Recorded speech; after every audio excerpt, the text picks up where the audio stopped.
My name is Landa Mabenge. I come from a quaint peri-urban community called Ngambedlana. It's on the outskirts of Umtata in the Eastern Cape province. I'm an author, a published author of this book. I am a teacher, I'm a friend, I'm an uncle, I'm a brother. I'm someone's child, but fundamentally I'm a human being. In August 2018, I published this book, Becoming Him, a trans memoir of triumph. And this book details my journey as a transgender man, but also a human being. The previous year, which was 2017, I had been selected as a Mandela Washington Fellow and had been placed at the presidential precinct with 24 other young, eager African leaders from across this continent. We initially spent time in Charlottesville in Virginia as scholars at the University of Virginia, and then we eventually rounded off our residency at the College of William and Mary in Williamsburg.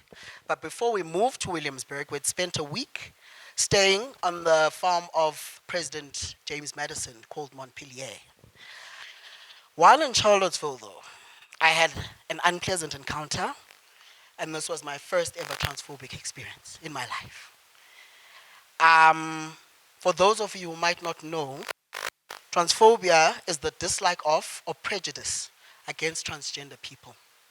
And a transgender person, if you don't know, is a human being whose gender identity does not match the sex that they are assigned at birth. So when we're born, we are assigned male, we are assigned female, based on our physical sex anatomy. So life tells us then that you can be whatever you desire to be, as long as it does not translate to your immediate body or authentic self. This is something I realized. The optimist in me, who always chooses to see the best in everyone, saw everything in silhouette that day. I realized that humans will only see and receive you as long as you fit some predetermined binary that makes them comfortable about who you are.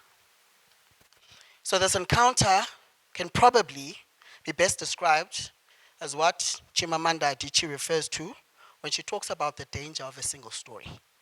A story that creates stereotypes that are incomplete, and more often than not, a story that is detrimental to the subject of that story.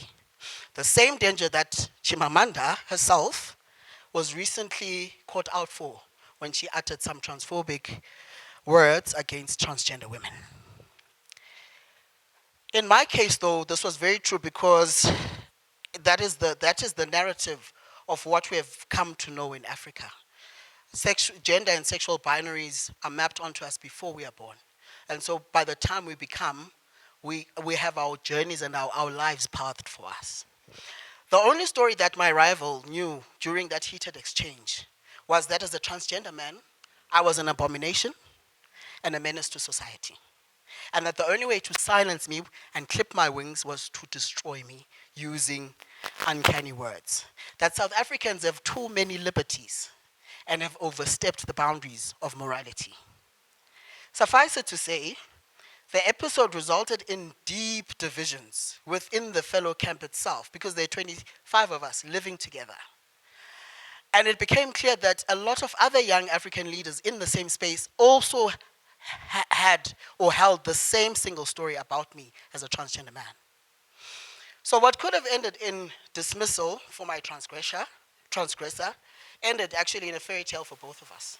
I was offered the opportunity to actually mediate the situation, and when that offer was put on the table, I elected to shelve my emotions and use the opportunity to teach because I am a trans educationist. So the beauty that came out of that 3-hour session was first-hand accounts of full stories about each other. So the lesson was that he had been schooled to loathe and reject anyone who did not live life according to how he had been raised to live life. It's very important. He had been taught that there are only 2 genders and that these are assigned based on your sexual anatomy, and that's that on that. Before this, he had never met a transgender person. And he did not realize that just like him, when you cut me, I bleed, and just like him, I am a fully functional and beautiful human being. So what came out of that session for me was what Uchinua Achebe called a balance of stories. And I quote, where every people will be able to contribute to a definition of themselves where we are not victims of other people's accounts. This was the balance that returned us fellows in that cohort to greater levels of respect and tolerance between each other.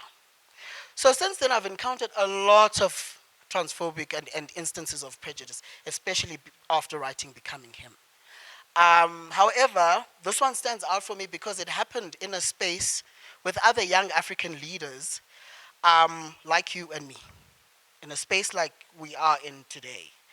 And a space that this very fellowship had created and brought us together in to learn from each other and emerge stronger. Most of us come from spaces that still carry the remnants of horrible, horrible colonial laws that deny human beings the fundamental rights to be who they are. Unfortunately, a few days ago, the Botswana High Court, in passing judgment in its landmark case to decriminalize consensual same-sex activity, made it clear that the state cannot place sheriffs in people's homes and subject them to degrading and inhumane treatment. This ruling makes it clear that no one is to get left behind, that the country is committed to valuing and protecting human rights, regardless of gender identity, sexuality, or expression. This is a victory not only for the citizens of Botswana, but a victory for humankind as a whole. So as young African leaders, we no longer have the luxury of leaving anyone behind, especially those who differ from us based on their gender or sexuality, or those who differ based on their hearing, visual, and physical attributes. We are not here to play judge, jury, and executioner. We are here to cultivate inclusive and diverse spaces that recognize the thread that ties us together as human beings.